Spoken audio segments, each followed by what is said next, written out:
इस वक्त दुनिया की जियोपॉलिटिक्स एक बहुत ही इंटरेस्टिंग और टेंशन भरे दौर से गुजर रही है, खासकर जब यूएस एडमिनिस्ट्रेशन पाकिस्तान को हर तरफ से पुश कर रही है, चाहे वो फाइनेंशियल हो या जियोपॉलिटिकल। इसी बीच एक बहुत बड़ी और ऐतिहासिक डेवलपमेंट सामने आई है। बलूचिस्तान लिबरेशन आर्मी यानी BLA ने पहली बार पाकिस्तान के खिलाफ नेवल अटैक किया है। जी हाँ, आपने सही सुना। अब तक BLA के सभी हमले ग्राउंड बेस्ड होते थे, जैसे ट्रेन अटैक, मिलिट्री काफिले पर हमला आदि, लेकिन इस बार उन्होंने सीधे समुद्र में जाकर पाकिस्तान कोस्ट गार्ड पर हमला किया है। ये हमला हुआ है ग्वादर के पास जिवानी क्षेत्र में, जो पहले से ही एक संवेदनशील कोस्टल जोन है।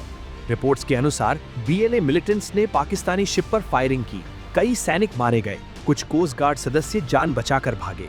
इस घटना के वीडियो भी सामने आए हैं, लेकिन वो बहुत ग्राफिक है।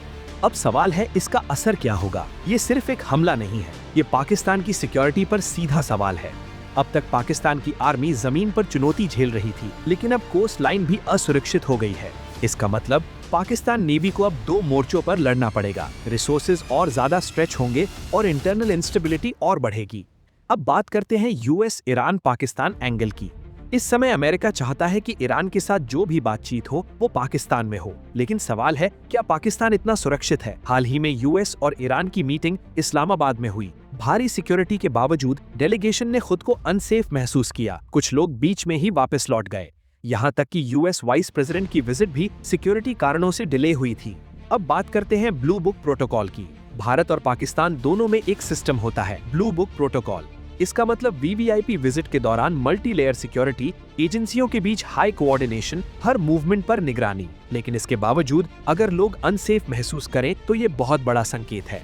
अब एक और बड़ा खुलासा। एक लीक डॉक्यूमेंट के अनुसार सऊदी अरेबिया और पाकिस्तान के बीच 2025 में हुआ डिफेंस पैक्ट अब एक्टिव हो चुका है। इसका मतलब अगर सऊदी अरब पर हमला होता है तो उसे पाकिस्तान पर हमला माना जाएगा। और सबसे बड़ा अपडेट, पाकिस्तानी एयरफोर्स के एयरक्राफ्ट सऊदी अरब के किंग अब्दुल अजीज एयरबेस पर लैंड कर चुके हैं।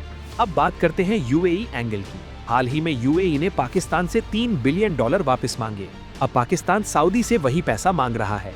इससे एक good cop bad cop game दिखता है। UAE प्रेशर बनाता है, सऊदी सपोर्ट देता है। अब आगे क्या हो सकता है? अगर US ईरान बातचीत फेल होती है और मिडिल ईस्ट में टेंशन बढ़ती है तो पाकिस्तान को ईरान के खिलाफ खड़ा होना पड़ सकता है, और उसी समय BLA अंदर से हमला करता रहेगा। यानी पाकिस्तान 2 तरफ से फंस सकता है।